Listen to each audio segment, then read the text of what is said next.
السلام عليكم السلفلون. تحية كبيرة لوفيات القناة وحتى اللي يشوفونا لأول مرة. ندعوكم تشتركوا معنا ومع تفعيل الجرس، هكذا يصلكم جميع جديد الوصفات والفيديوهات اللي نقدموها تقريبا كل يوم. اليوم كما راكم تلاحظوا نحضروا فطائر سريعة جدا، يعني في 5 دقائق توجديهم في المقلاة بدون أي جهد ولا مقادير مكلفة، يعني في متناول الجميع. نحضروها بالجبن الأبيض الطري، أكيد تحبوها ويحبوها أولادكم، وفرجة ممتعة. هنا عندي نص كاس جبن طري، جبن أبيض أي نوع عندكم اللي تفضلوه ولا اللي تحبوه، كاين أنواع بزاف، يعني حتى الأثمان أثمان معقولة جدا. يعني احضروا هكذا نص كاس، يعني فيما بعد نزيد نضيف لها الحليب تكون غنية بالكالسيوم. دونك على هذا الجبن نضيفو 2 حبات بيض تكون بحرارة المطبخ، نضيفوهم يعني هكذا في الأول. كما قلت مقادير بسيطة، عندنا الجبن والبيض والحليب والزيت فقط. نضيف حوالي مغرفة صغيرة سكر بالفوي فقط. نحاولوا نحلو كامل البياض مع الجبن حتى يتفتت تماما ويولي حبيبات صغار. يعني هنا التحريك حوالي دقيقة إلى دقيقة ونصف حتى تحسوا الخليط تاعكم تغير اللون تاعو. هنا نضيف نص كاس حليب يكون بحرارة المطبخ. دايما نواصلوا التحريك بالفوي اليدوي. اللي تحب تخدم بالباتور يعني نفس الشيء تحصل على نفس النتيجة ويكون أسرع أكثر. نزيد بنفس الكاس نضيف نص كاس زيت. لا حبذا هنا أخواتي اللي عندها الزبدة يعني أو المارغرين، ذوبيها وخليها تبرد وضيفيها للخليط تكون أحسن والذوق يكون أروع. إذا كان ما عندكش ديري الزيت كما درت. هاوليك الكاس الكاس الأول تاع الفرينة، يعني ما نديروش بزاف، راح نديرو غير كاس ونص مع 10 غرام خميرة الحلويات عفوا. يعني هنا ما نضيفوش خميرة الخبز، فقط لا لوفير شيميك. ونواصلوا الخلط بالفوي. هنا الهدف في الأول ندخلوا جيدا الخميرة في خليط السائل، وذلك مع الفرينة.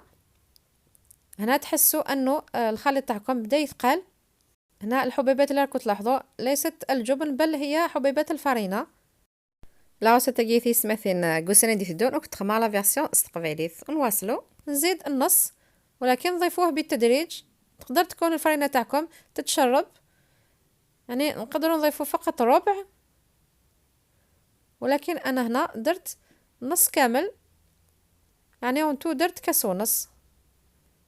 نعاود المقادير، عندي نص كاس الجبن، نص كاس حليب مع الزيت، 2 حبات بيض، كاس ونص فرينة، و10 غرام خميرة الحلويات مع مغرفة صغيرة سكر. هنا اختياري، تضيفوا الملح هنا على حساب الجبن تاعكم، الا كان مالح ما تضيفوش، والا ضيفوا نص مغرفة صغيرة فقط تاع الملح للخليط هكذا ما يجيكمش مالح.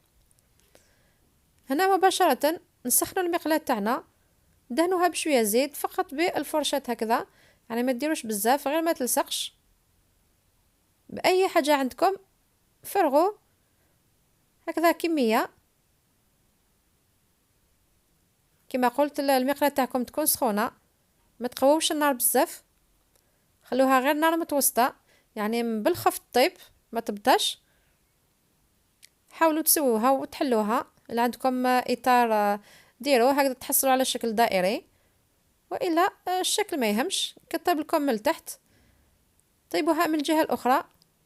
لاحظوا ان بدات تنتفخ شويه بفضل الخميرة الكيميائية اللي ضفناها للخليط. صدقوني روعة، اكيد يحبوها اولادكم، يعني تشوفوها فيما بعد من الداخل روعة. هايلك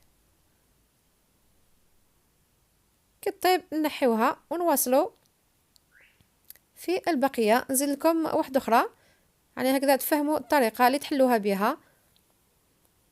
طريقة سهلة جدا، مقادير بسيطة، شوفوا اللون يعني رائعة.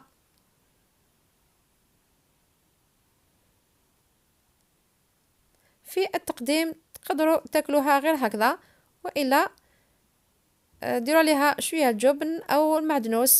تقدروا تخلطوه في الخليط ايضا كما قلت المعدنوس، تفتوه صغار وتضيفوه للخليط. اي حاجه حبيتوا تنكهوا بها هذا الفطائر تجي بنينه. هايلك، نتمنى تجربوها وتعجبكم اكيد. هايلك من الداخل طريه، ماشي معجنه، طابت مليح، خفيفه سهله. انا ولادي يحبوها، يعني كي نكون حصله غير هذه اللي تسلك. ونقولكم الى اللقاء في وصفه اخرى، فيديو اخر.